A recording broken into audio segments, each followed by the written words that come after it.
Good morning everyone. This is Poonam here, your SSC teacher from Vishal School Una.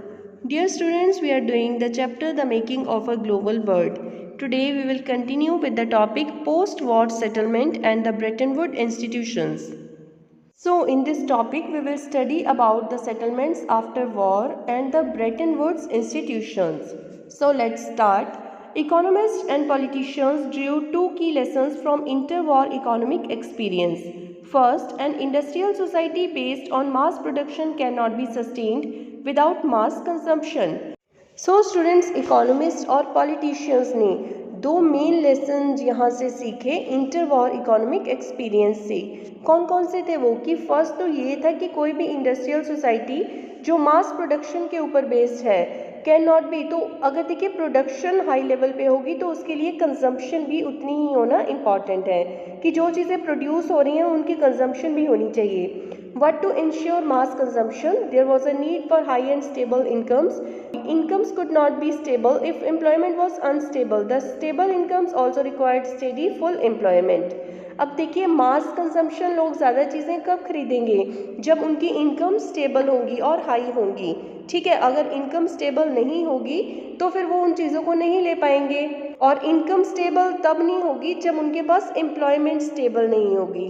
तो stable income के लिए full employment और stable employment का बहुत ज़्यादा इम्पॉर्टेंट है.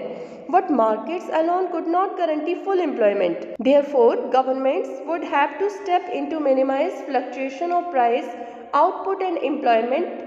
तो देखिए इसमें जो गवर्नमेंट का इंटरफेरेंस था वो बहुत ज़्यादा इम्पॉर्टेंट था. Economic stability could be insured only through the intervention of the government. तो अगर गवर्नमेंट की इंटरवेंशन होगी इकोनॉमिक स्टेबिलिटी तभी इंश्योर हो सकती थी. The second lesson related to a country's economic links with the outside world. The goal of full employment could only be achieved if governments had power to control flows of goods, capital and labor. तो एक तो ये था कि जो हम लोगों ने पहले स्टडी किया कि गवर्नमेंट का इंटरफेरेंस होना चाहिए. सेकंड ये था कि जो इकोनॉमिक लिंक्स है बाकी वर्ल्ड के साथ means globalization should also be there. So full employment के गोल को तभी अचीव किया जा सकता था अगर जो पावर है flow of goods, capital and labour, उन सबको कंट्रोल करने की पावर गवर्नमेंट के पास हो.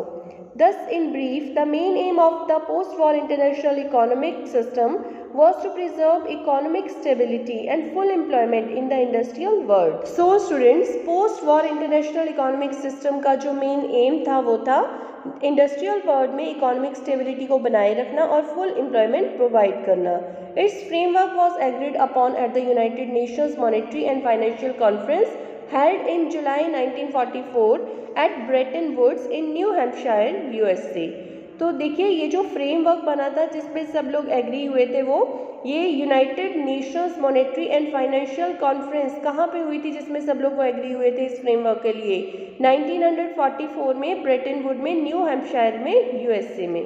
The Bretton Woods conference established the international Monetary Fund IMF to deal with external surpluses and deficits of its member nations. जो इस agreement में member countries थी अगर तो उनको बहुत ज़्यादा प्रॉफिट हो जाता है या किसी मेंबर नेशन को लॉस हो जाता है तो उसका बैलेंस करने के लिए. International Bank for Reconstruction and Development popularly known as the world bank.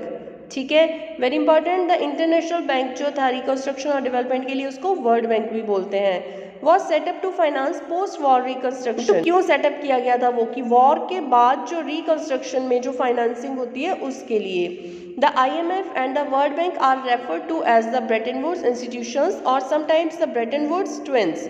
तो IMF और वर्ल्ड बैंक को कई बार ब्रेटन वुड इंस्टीट्यूशंस भी बोलते हैं या फिर ब्रेटन वुड्स ट्विंस.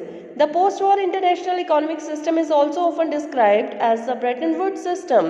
तो वॉर के बाद जो इंटरनेशनल इकोनॉमिक सिस्टम था उसको ब्रेटन वुड्स सिस्टम भी बोलते हैं. The IMF and the World Bank commenced financial operations in 1947. Officially IMF और वर्ल्ड बैंक ने 1947 में अपना वर्क स्टार्ट किया. Decision making in these institutions is controlled by the Western industrial powers. The US has an effective right of veto over key IMF and World Bank decisions. So students, see the IMF and the World Bank उन्होंने 1947 में अपना जो financial operations थे वो start कर दिए थे। तो इन इंस्टीट्यूशंस में जो डिसीजन मेकिंग प्रोसेस थी वो वेस्टर्न इंडस्ट्रियल पावर्स के कंट्रोल में थी और मेनली यूएस का तो बहुत ज़्यादा इफेक्ट था उनके ऊपर।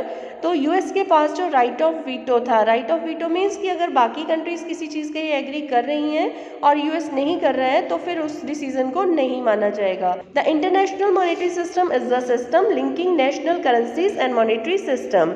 The Bretton Woods system was based on fixed exchange rates. ये जो इंटरनेशनल मॉनेटरी सिस्टम है ये नेशनल करेंसी और मॉनेटरी सिस्टम को आपस में इंटरलिंक करता है। Bretton Woods system fix exchange rate के ऊपर बेस्ड था। In this system national currencies, for example the Indian rupee were pegged to the dollar at a fixed exchange rate. तो इस सिस्टम में क्या था कि जो नेशनल करेंसी थी जैसे कि इंडियन रुपी है, ठीक है, तो डॉलर का उसके साथ एक फिक्स्ड एक्सचेंज रेट था। The dollar itself was anchored to gold at a fixed price of $35 per ounce of gold.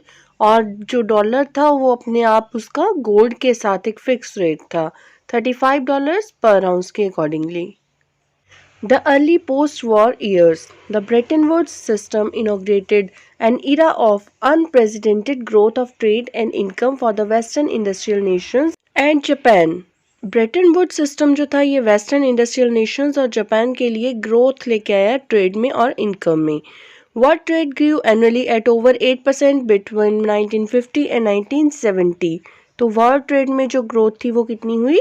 8% 20 years में, 50 to 70। And incomes at nearly 5%, और इनकम्स जो थी वो भी 5% इंक्रीज हो गई। The growth was also mostly stable without large fluctuations. For much of this period, the unemployment rate, for example, averaged less than 5% in most industrial countries.